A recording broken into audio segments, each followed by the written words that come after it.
Яңалыклар вакыты үз эшен башлап җибәрде. Студияда Алсу Нуриева, исәнмесез? 11 сыйныф укучылары мәктәп белән хушлаша.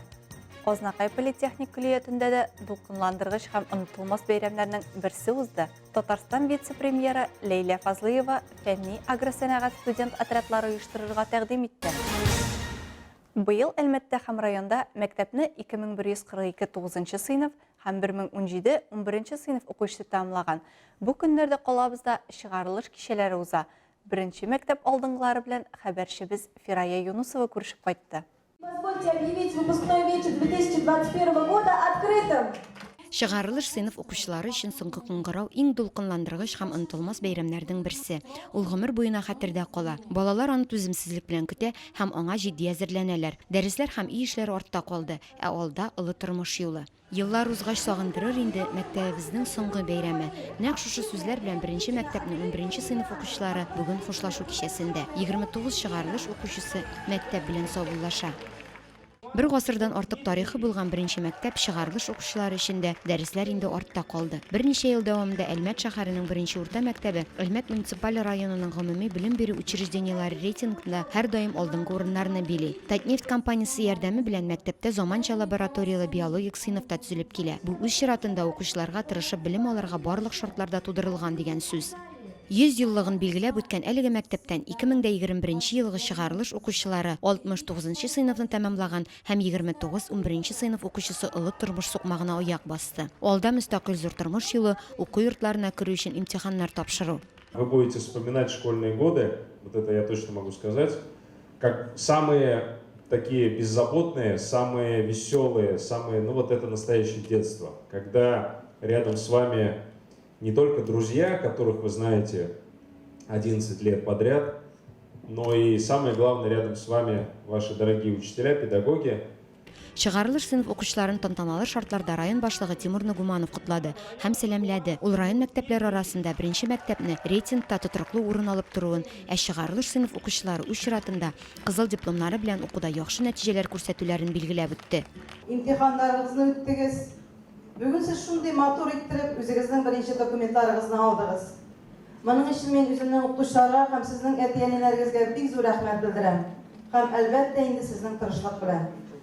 Мәктәп бусагасын атлап, зур тормыш юлына аяк басалар. Аларның алда бары тик яхшылыклар гына көтсен иде. Алар турында бары тик иң яхшы, иң матур хәбәрләр генә җитешсен иде, килеп бирсен иде безгә. Үзебез Татарстанда яшәгәч, Татар шәһәрендә яшәгәч, шуңа күрә кызымны да Татар мәктәбендә укытасым килде. Безнең беренче мәктәп педагоглары бик әйбәтләр, бик әйбәт белем бирәләр. Дулкынландыргыч чарадан әтиәниләр дә читтә калмады. Балаларының яхшы нәтиҗәләр күрсәтеп дипломнар алуын горурлык хисе белән карап утырдылар. Фирая Юнусова, Илдар Гыймаев, Яңалыклар вакыты өчен УЧ Әлмәт телекомпаниясе. Мәктәп еллары күпләрнең күңеленә иң күңелле, гамьсез еллар булып кереп кала. Шуңадырмы аны һәркем сагынып искә ала. Мәктәп 11 ел эчендә 6-7 яшьлек сабыйларны зур тормышка әзер булган мөстәкыйль егет-кызлар итеп үстереп чыгара. 12 мәктәптә узган чыгарылыш кичәсендә катнашкан район башлыгы Тимур Нугуманов та әнә шул хакта сөйләде. Ул мәктәпнең 10 уку алдынгысына медальләр һәм өлгергәнлек аттестатлары тапшырды. Укып, зур кешеләр, һөнәрле белгечләр булып, кабат Әлмәткә кайтып калабызга файдалы кешеләр булыгыз, диде ул үз чыгышында. Праздник, мне сегодня очень приятно, что ребята пригласили к себе в школу. Очень было приятно поздравить и медалистов, и стубальников, и просто всех выпускников. Бүген мәктәпкә чакырылуыма бик шат. Медалистларны, 100 балл җыючыларны, чыгарылучыларны котлау күңелле. Безнең Әлмәт чыгарылыш укучыларына якты киләчәк насыйп булсын. Белемнәр һәм күнекмәләр аларга тормышта кирәк булачагына ышанам. Хорошие знания, базовые навыки, которые обязательно пригодятся в жизни. Кичә мәктәп бусагасын атлап чыккан кыз һәм егетләр бүген кулларына диплом ала. Азнакай политехник көллиятендә чыгарылыш кичәсе зур оешканлык белән узды. Бу хакта тулырак мәгълүмат алдагы сюжетыбызда. Тантаналы чарада Азнакай муниципаль районы башлыгы Марсель Шайдуллин да катнашты. Бүгенге көндә эшче һөнәрләргә ихтыяҗ зур. Хәзер иң мөһиме эшкә урнашу, диде район җитәкчесе. Эш урыннары бар, аларга бүгенге көндә аларны көтеп торалар оешмаларда. Алар инде практика вакытында да бик күп эшләделәр. Ауыл хуҗалыгында менә уборка вакытында, шәшү вакытында 100дән артык үзебезнең балаларыбыз һәр вакыт ярдәм итәләр, эшлиләр, эшкә өйрәнәләр.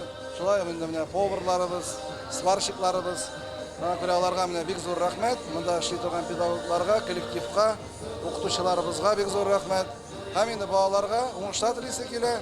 Эшләсеннәр, тырышсыннар. Барысы да аларның кулларында. Без инде ярдәм итәргә һәр вакыт әзер аларга. 500 студентны үз эченә сыйдырган уку йортына күптән түгел генә ремонт ясалды. Бүгенге көндә тулай торакта төзекләндерү эшләре бара дип искәртеп узды ул. Алга таба район тормышында төрле иҗтимагый чараларда актив катнашучы, югары күрсәткечләргә ирешкән егет һәм кызларга дипломнар һәм акчалата премиялар тапшырылды. Бүләкләнүчеләр арасында эретеп ябыштыру буенча республика күләмендә уздырылган олимпиадада 2нче урынны алган Рамил Шакиров һәм район күләмендә уздырылган сабанчылар ярышында каплатып сөрү буенча иң яхшы сабанчы номинациясында 3нче урынны яулаган Салават Харисов кебек уңган егетләр дә бар. Стипендия Азнакай политехник күллияте профсоюз оешмасына керә. Шуңа күрә без мондый чараларда актив катнашырга тырышабыз. Инде 2нче ел рәттән Россия Советы тарафыннан иң актив иҗтимагый тормышта, профсоюз тормышында катнашып килүче студентларга стипендия бирү гамәлгә кертелде. Бүген бирелгән стипендия башка студентларга да белем һәм талантларын үстерү өчен стимул бирер дип уйлыйм. простимулирует и других ребят. Уку дәверендә студентлар теоретик, практик белемнәр белән бергә тәрбияви процессларда уздылар. Кечкенә кыз һәм егетләр зур тормышка аяк басарлык гражданнар булып үсеп җиттеләр. Хәзер инде алар алдында зур бурыч. Илебезнең, районның икътисадын күтәрү өчен төрле тармакларга урнашып, хезмәт кую бурычы тора. Быел уку йортын 136 студент тәмамлый. Шуларның 6-сы кызыл диплом иясе. Төп профессиядан тыш өстәмә һөнәр дә алып, сез үзегезнең мөмкинлекләрегезне киңәйттегез, диде күллият директоры. Ул барлык студентларны бәйрәм белән тәбрикләп, аларга уңышлар, юллар теләде. Алар инде 3-4 ел дәвамында үзләре теләп алган профессия, һөнәр буенча белем алдылар. Алар инде бүгенге көндә теләсә кайсы юнәлеш өлкәсендә эшли алардай профессионаллар. Киләчәктә юллары уң булсын, үзләренең профессияләре буенча эшкә урнашып, гаиләләрен тәэмин итә алырлык дәрәҗәгә җитсеннәр дип көтеп калабыз. Бәйрәм күңелле җырлы биюле тамаша белән үрелеп барды. Эльмира Шәрифуллина, Рөстәм Акбаров, яңалыклар вакыты, Луч, Әлмәт телекомпаниясе. Татарстан вице-премьеры Ләйлә Фазлыева фәнни агросәнәгать студент отрядлары оештырырга тәкъдим итте. Социаль сәясәт белән бәйле берничә юнәлеш җитәкчесе буларак, миңа вузларда студентларның фәнне ничек үстерә алулары кызыклы. Бәлки, безгә фән белән шөгыльләнә торган агросәнәгать студентлар отряды оештыру турында уйланырга кирәктер. Бу Татарстан өчен генә түгел, гомумән Россия өчен дә яхшы перспектива дип уйлыйм, диде Фазлыева. Татарстан Республикасы вице-премьеры фикеренчә, пандемия вакытында глобаль үзгәрешләргә каршы тору мөһим, ә моның өчен берләшергә кирәк. Ул пандемия сәламәтлек саклау өлкәсендә генә түгел, бөтен җирдә дә мультидисциплинар алымнар кулланырга кирәклеген раслады, дип өстәде. Татарстан вице-премьеры позициясен Бөтен Россия терлекчелекне механикалаштыру фәнни тикшеренү институты директоры Юрий Иванов та хуплады. Бүген без фәндә кадрлар кытлыгы кичерәбез. Тема бик кискен тора.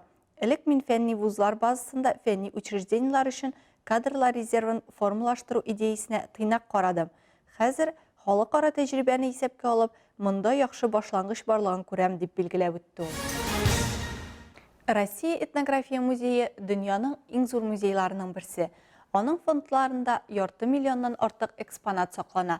Алар Көнчыгыш Европа, Сибир, Ирак Көнчыгыш, Кавказ, Үзәк Азия халыкларының милли мәдәни тормышын күрсәтә.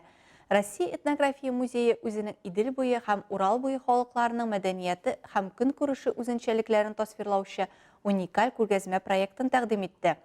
2 июльдән 26 сентябрьгә кадәр Әлмәт картиналар галереясында татар, чуаш, башкорт, удмурт, мордва, мари һәм коми халкы русларның 19-20 гасырга караган экспонатлары белән танышырга мөмкин. Между Европой и Азией традиционная культура народов Поволжья и Приуралья күргәзмәсе ачылышында безнең хәбәрчебез Лина Хәсән шәһәрендә булып кайтты. Картиналар галереясында Идел буй һәм Урал буй халыкларының көнкүрешен һәм мәдәниятен күрсәтүче күргәзмә ачылды. Әлеге күргәзмәдә көнкүреш киемнәрен, читекләр, калфаклар, бизәнү әйберләре күрергә мөмкин. Күргәзмәдәге рус, татар, мари, мордва, удмурт халыкларының милли костюмнары бу халыкларның югары иҗади күз аллавын тасвирлый. Милләтләрнең мәдәни көнкүреш үзенчәлекләре, һөнәрчелек, аучылык һәм балыкчылык кораллары, балалар тәрбияләү, баш киемнәре, бизәнгечләр аркылы чагыла. Милли һәм көнкүреш әйберләрен ясаганда төрле материалларны үзенчәлекле эшкәртү тора-бара милли иҗади йолага әйләнә. Күргәзмәдәге экспонатлар регионда яшәүче һәр этнос мәдәниятенең үзенчәлеген күрсәтә. Күргәзмәне ачу тантанасында Татнефть компаниясе генераль директоры урынбасары Азат Ягафаров та катнашты. Нәрсәнедер аерып алу кыен, һәр нәрсә гаҗәпләндерде. Иң мөһиме, чын шул вакытлардан калган булулары, диде ул, экспонатларга карата фикрен белдереп. Очень много интересно. Кызыклы әйбер бик күп. Шул вакытта технология, техник сызбалар бөтенесе ясалган. Бигрәк тә читекләр кызыклы. Иң мөһиме, һәр нәрсә кул эше. Һәр элементны исәпкә алып, һәрберсен яртышар ел ясарга туры килгәндер мөгаен. Татнефть компаниясының мәдәният үсешенә зур игътибар бирүе, иҗтимагый үзәк төзелү, яңа картиналар галереясы төзеләчәге турында әйтте. Санкт-Петербургтагы Россия этнография музеенең Идел буй һәм Урал буй халыклары этнографиясе бүлегенең фәнни хезмәткәре Любовь Мишуринская сүзләренчә, Нефтьчеләр каласы халкы һәм кунаклары тарих ягыннан да, иҗат ягыннан да канәгать булачаклар. Шигу, бизәнү әйберләре белән кызыксынучылар күргәзмәне үзләре өчен кызыклы табачак, ди. Картиналар галереясы җитәкчесе Роза Минабуддинова сүзләренчә, Татнефть компаниясе ярдәме белән беренче тапкыр федераль дәүләт музей күргәзмәсе оештырыла. Татнефть хәйрия фонды директоры Ринат Мамин Санкт-Петербург этнография музее хезмәткәрләренә һәм картиналар галереясы директоры Роза Минабуддиновага бу әлмәт өчен кызыклы һәм мөһим идея белән чыкканнарына рәхмәт белдерде. Күргәзмәнең бу ялларда узачак төрле мәдәниятләрне берләштерүче Каракүз фестиваленең бизәге булуын билгеләп үтте. Фестиваль һәм күргәзмә бер-берен тулыландырып, аларның мәгънәсен чагылдыра. Шуңа һәрбер фестиваль кунагы күргәзмәгә килер һәм халык иҗаты белән гаҗәпләнер, диде. Күргәзмә ачылышында булучылар бары уңай тәэсирләр алды. Бу күргәзмә миңа бик тә ошады. Шул күргәзмә аша без Идел халкының мәдәниятен һәм көнкүрешен күрә алабыз. Күргәзмә бик кызыклы, милли бизәкле читекләр, чигешләр бик ошады. Лина Хәсәншина, Дамир Корбанов, яңалыклар вакыты, Луч Әлмәт телекомпаниясе. Яшел фитнес проекты үз эшен дәвам итә. Атна буена Яшел фитнес проектында катнашучылар саны 300-дән артып киткән. Атна буена йога, пилатес белән иртәнге 7нче яртыдан шөгыльләнергә мөмкин булса, кичләрен бию яратучылар зумбага бара алалар. Проект бу ялларны гаилә белән ял итәргә теләүчеләрне Яшлек микрорайонында җыйды. Тулырак хәбәрчебез Алса Әмирова сюжетында. Бүген Яшел фитнес проекты кысаларында гаилә фестивале булып узды. Сәламәт яшәү рәвеше ул гаиләнең төп нигезе булырга тиеш. Яшел фитнес спорт белән гаилә ялын берләштергә яхшы форсат. Әлмәт шәһәр Яшел фитнес проекты кураторлары нәкъ шундый идеяны июль аенда тормышка ашырулар юкка түгел. Чөнки 8 июль көнне Россиядә гаилә көне билгеләнеп төшәк. Яшьләр һәм балалар өчен шундый фестиваль ясадык. Безнең балалар бик шул тренировкаларны яраталар. Без еш кына жилищный комплексларда тренировкалар ясыйбыз һәм инде 60-тан артык балалар җыябыз. Спортивная семья спорт яратучы гаилә фестивалендә әти-әниләр балалары белән бергә ГТО нормалары тапшыра алдылар. Шулай ук заманда яшьләр яратып бии торган брейк-данс буенча мастер-класс та үтте. Тагын да алга киткән яшьләр өчен TikTok челлендж узды. Балалар яратып көн һәм төн уенында төрле эстафеталарда катнаштылар. Шундый уйлар бар иде, менә дворларда, авылларда шундый праздниклар, бәйрәмнәр үткәрә, подвижный игралар. Чөнки, подвижный игралар үткәргәндә балалар шундый кызык итеп, шундый рәхәт итеп уйныйлар. Миңа бик балалар белән эшләргә ошый. Спорт тәрбияләргә, физкультура тәрбияләргә, шуның өчен мин бүгенге бәйрәмдә катнаштым. Балаларны яшьтән спортка тарту, мәхәббәт тәрбияләү өчен Әлмәт шәһәрендә бөтен шартлар тудырылган. Бүгенге көндә уеннарда катнашып, актив ГТО тапшырган яшүсмерләр киләчәктә гаилә башлыклары булачак. Сәламәт яшәү рәвеше алып барган гаиләләр генә көчле дәүләт нигезе булып тора ала. Мин спорт яратам. Я занимаюсь хоккеем уже больше 6 лет, хожу с 5 лет и живу одним и тем же хоккеем. Әлеге фестиваль шәһәребезнең яшь гаиләләр күп яши торган яшьлек микрорайонда узды. Аларның күбесе Татнефть җәмгыятендә эшли. Һәм әлеге оешма калабызда яшел фитнес проектын гамәлгә куючы булып тора. Бик ошады, бик күңелле үтте мероприятие. Біз бу районда яшибез. И бик балама да бик кызык спортивный мероприятие үткәч. Да. Бу мероприятие ешлак үткәч бик шат булырбыз. Алсу Әмиров, Дамир Кырбанов, Яңгылар вакыты Луч Әлмәт телекомпаниясе. Колорс буяулар фестивале бүтін Россия буенча үткәрелә. Әлмәттә беренче тапкыр 2015 елда оештырыла. Фестивальне булдыручылар фикеренчә, оештыруда әллә ни авырлык юк. Иң мөһиме социаль дистанция саклауны искәртү. Бәйрәмгә килүчеләр өчен маскалар алу мөмкинлегендә санитайзерлар сату нукталарын да урнаштырганнар. Запустим краску в небеса. Вы готовы? Һиндстандагы Холи бәйрәме һәм безнең Colors бәйрәме арасында бер уртаклык бар буяулар. Бу ике аерым бәйрәм. Илебезгә, үзебезгә яраклаштырылган фестиваль. Аны 6 ел инде уздырабыз ди Colors буяулар фестивален оештыручы Дмитрий Сергеев.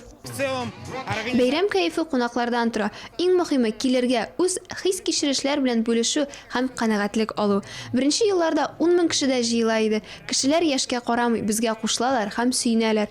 Хәзер тора-бара бәйрәм яшәрде. Балалар өчен күбрәк. Күргәнебезчә, аллар да кушыла, рәхәтләнеп бии, күңел ача. Әлмәт бар яклап та уңай матур кала. Бу оештыру урынында балалар һәм әти-әниләр өчен вакытларын рәхәт үткәрә алырдай парк. Әлмәтлеләр үзләре дә позитив, актив кешеләр.